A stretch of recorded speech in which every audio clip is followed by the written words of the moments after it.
Hello, everyone. I do hope that you've managed to navigate this crazy first week of online learning in the best way that you possibly can. Brian Van Tassel invited me to share some, let's just call them virtual all-staff devotions during these weeks when the campuses are still closed. So I want to start off today by sharing with you a piece that I wrote as a devotional a while back. It's based on Acts chapter 16, and the context here is that Paul and his companions are setting out on their second wave of missionary travels. So let me begin by reading a few verses. This is Acts chapter 16, verses 6 to 8. Paul and his companions traveled throughout the region of Phrygia and Galatia, having been kept by the Holy Spirit from preaching the word in the province of Asia. When they came to the border of Mysia, they tried to enter Bithynia, but the Spirit of Jesus would not allow them to. So they passed by Mysia, and they went down to Troas.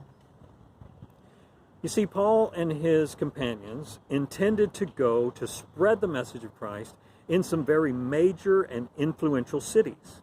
It was a great idea. These were important cities that had access to roads and commerce, which would have helped the gospel message spread. But as good as the idea seemed to Paul and company, apparently God had another route for them. God often changes the plans of even those with the best of intentions. And detours, whether those are orchestrated by God or whether those allowed by God, are a part of life. Scottish pioneer medical missionary and explorer David Livingstone had hoped to travel to China as a missionary. But during the Opium Wars, he was kept from going there. And later he met a missionary from South Africa who convinced him to go there instead. And it was there in South Africa that Livingstone's work laid the groundwork for several major European missionary efforts to Africa. Adoniram Judson, one of the first American missionaries to travel overseas, initially began his work in India, but along with many others, he was ordered out of the country by the British East India Company.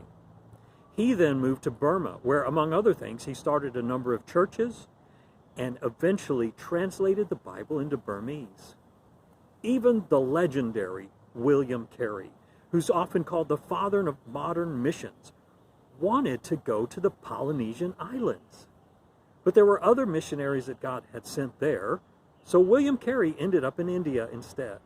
And while there, he helped form the Baptist Missionary Society, one of the first major mission-sending organizations.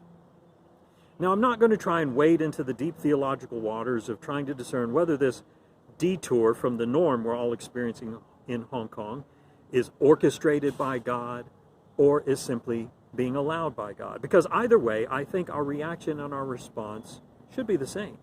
The question I want us to consider is not why is all this happening, but rather how do we as Christians respond when life doesn't go according to our plans? We like to think we have everything in our life so planned out that all we need to do is take our plans, present them to God, and pray and ask Him to bless our plans. If we're honest with ourselves, we expect everything in our lives to unfold exactly as we've scripted it.